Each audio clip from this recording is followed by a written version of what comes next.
quiet market town of Yorkshire lived a young lad named Thomas. Once bright and full of promise, he grew into a master of delay. Plenty of time yet, he'd mutter, while his friends built their lives. His weary mother pleaded, but Thomas remained rooted, blaming the weather, his bones, or simply tomorrow. One day, he met the wise Sir Reginald Beaumont, who shared a cautionary tale. The Lord offered his old, down-on-his-luck friend, Henry, a chance to take as much gold as he could carry before sunset. A fresh start. But Henry, excited as he was, decided to eat first, then nap, then rest again on his way to the manor. By the time he arrived, the sun had set. The gates were locked. The chance was gone forever. Thomas saw himself in Henry's story. From that day on, he changed. Heroes, Erdy worked hard and built a life of purpose, never forgetting the lesson. Time, once squandered, offers no refund. Don't be the fool who sleeps away your fortune. Your future self is counting on you. In the quiet market town of Yorkshire, where the wind smells of heather and coal smoke, there lived a young lad named Thomas Hargreaves. Thomas was once a bright boy, full of promise. But as the years slipped by, he became a master of delay. Plenty of time yet, he'd mutter, while his friends built their lives. His weary mother pleaded with him, "Thomas, lad, the world won't wait for you." But he remained rooted, always blaming tomorrow. One crisp autumn afternoon, a distinguished gentleman arrived in town. Sir Reginald Beaumont, a retired industrialist known for his sharp mind. He held court in the old assembly rooms, dispensing wisdom. Thomas, feeling ashamed of his inaction, decided this was his chance. He waited for the crowd too thin and approached the great man. "Sir," Thomas began, his voice low, "I've made a right mess of things. My mates are forging ahead. I'm still here, dreaming big but doing nothing. I want to change.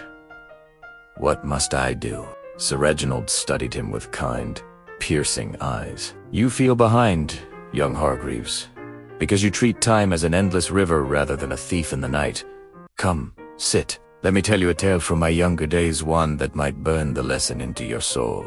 Thomas leaned in as Sir Reginald's grave voice began. Many years ago, a wealthy nobleman, Lord Archibald Fairfax, decided to help an old school Henry Whitaker, who had fallen on hard times. Henry was once a promising lad, but was now reduced to rags and bitterness. Lord Fairfax, moved by pity, made him an offer. "Henry," he said, "before the sun sets today, you may enter my strong room and take as much coin and jewels as you can carry. Whatever you gather by dusk is yours forever."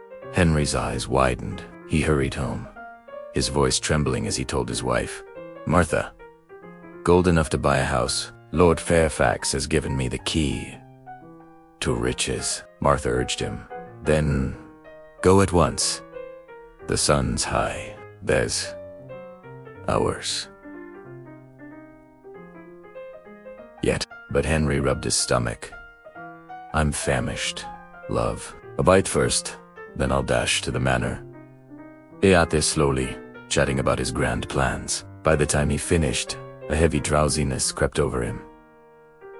"Just a short rest," he murmured, stretching out. "Sun sets late this time of year. Plenty of time."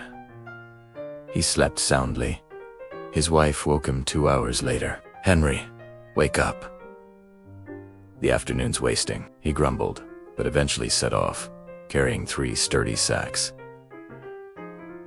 The sun beat down fiercely. Halfway there, he passed a shady grove of oaks. "I'll sit just a moment," he decided, leaning against a tree. Sleep claimed him again, this time filled with dreams of mansions and servants. When awoke, shadows stretched long across the fields. The sun was a fiery orange disk kissing the horizon. Panic seized him.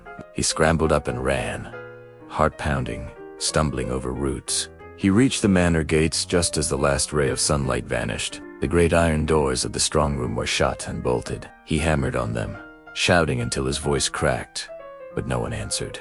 Henry sank to his knees, his sacks empty. He had lost not just gold, but his future.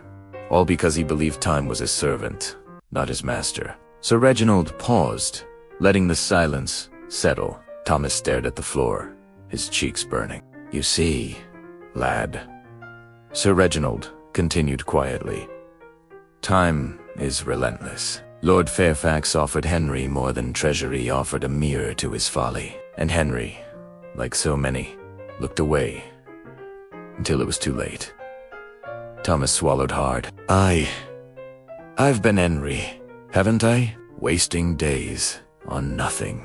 Sir Reginald placed a hand on his shoulder. "The realization is the first step. The second is action. Start small. Rise with the lark tomorrow. Finish one task before noon. Respect time, and it will respect you." Thomas walked home under the stars, his mind racing. No more excuses. No more tomorrow. The next morning, he was up before dawn, chopping wood for his mother without being asked. He took an apprenticeship at the local foundry, enduring blisters and long hours without complaint. Years passed. Thomas grew steady and reliable. He married, started a small engineering works, and became a pillar of the town. His old friends, seeing the change, asked how he'd turned it all around. Thomas would smile and say, "A wise man once told me a story about a fool who slept away his fortune. I decided I wouldn't be that fool. My own grandfather used to say, 'Time's like good Yorkshire pudding, light and fleeting if you don't seize it hot from the oven.' Only those who waste it truly learn its worth, often through the bitter taste of what might have been." In our age of glowing screens and the siren call of just 5 more minutes, the thief of time works overtime. But don't let him rob you blind. Value your hours. Chase your ambitions with fierce resolve. Build something lasting. Only then will you look back without the sting of regret. If this story stirred something in you, please give it a like, and perhaps share it with someone who needs the nudge. Until next time, rise early, act now, and remember, time waits for no one. Your future self is counting on it.